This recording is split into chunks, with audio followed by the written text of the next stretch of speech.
Jai Swaminarayan. Let's read the 26th passage from the second Gadhadā. It's titled, Suppressing Ātmā-realization and other virtues if they obstruct Bhakti. Two Sanskrit words in this title. Ātmā means the true self. So Ātmā-realization is the realization of the true self. Bhakti is loving devotion. On the night of Bhadarva Sadhi the 11th, Samvat 1879, or the 28th of August 1822, Shriji Maharaj was sitting in front of the mandir of Shri Vasudev Narayan in Dada Akhar's darbar in the Gadhadā. He was dressed entirely in white clothes. At that time, an assembly of Paramhansas as well as devotees from various places had gathered before him. Thereupon Shriji Maharaj said, "A devotee of God should never do anything that displeases God and his bhakta, his devotee, and they should also abandon all those who hinder them in worshipping God, even if they are their own relatives. Also, just as one forsakes an enemy, one should forsake any swabhav that does not please God. Furthermore, one should never support those who are non-believers, just as Bharatji did not support his own mother. Also, a devotee of God should perceive flaws primarily in themselves. Conversely, a person who perceives flaws in others and only virtues in themselves may be known as a satsangi, a participant in a fellowship of spirituality. But they should be known to be half-fallen. Furthermore, for a devotee of God, if jnana, knowing wisdom of the Atma, vairagya or dharma, are a hindrance in their bhakti, their loving devotion towards God, then they should suppress even them, and thereby maintain the predominance of bhakti, loving devotion only. If, however, they are supportive in offering bhakti, then they are fine. Only those who have such an understanding can be called a full-fledged devotee of God.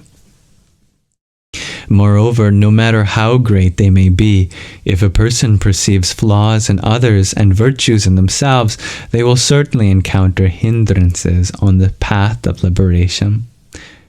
For example, Radhika ji was great, and she also had intense love for God. But when she perceived virtues in herself and flaws in Sri Krishna Bhagwan, a trace of tamogun, the material quality of darkness, entered into her love for him. Thereafter she quarreled with Sri Krishna Bhagwan and Sri Dama, and thus Sri Dama cursed her. As a result, Radhika ji fell from Golok, took birth in the home of a carpenter, and had to marry a person other than God.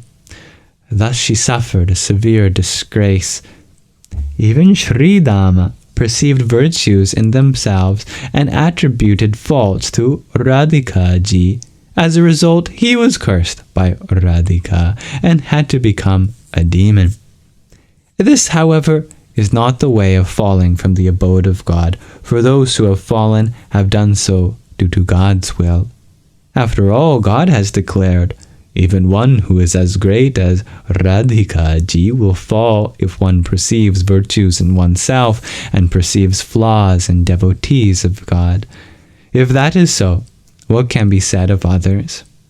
Hence, a devotee of God should see only virtues in all satsangis and should find only flaws in themselves. If a person has such an understanding, then even if they are not very intelligent, their satsang will become stronger day by day. Without it, though, even if they are very intelligent, they will fall back from the satsang fellowship, and in the end they will certainly become a non-believer. Moreover, the following principle is observed everywhere. When a king or guru scolds and rebukes a servant or disciple, if the servant or disciple accepts it positively, then the king or the guru harbors tremendous affection for them. Conversely, they do not feel affection towards a person who reacts negatively when given such advice. God's method is similar. When He gives advice to someone, if they accept it positively, He develops affection for them. If they react negatively, however, He does not develop affection for them.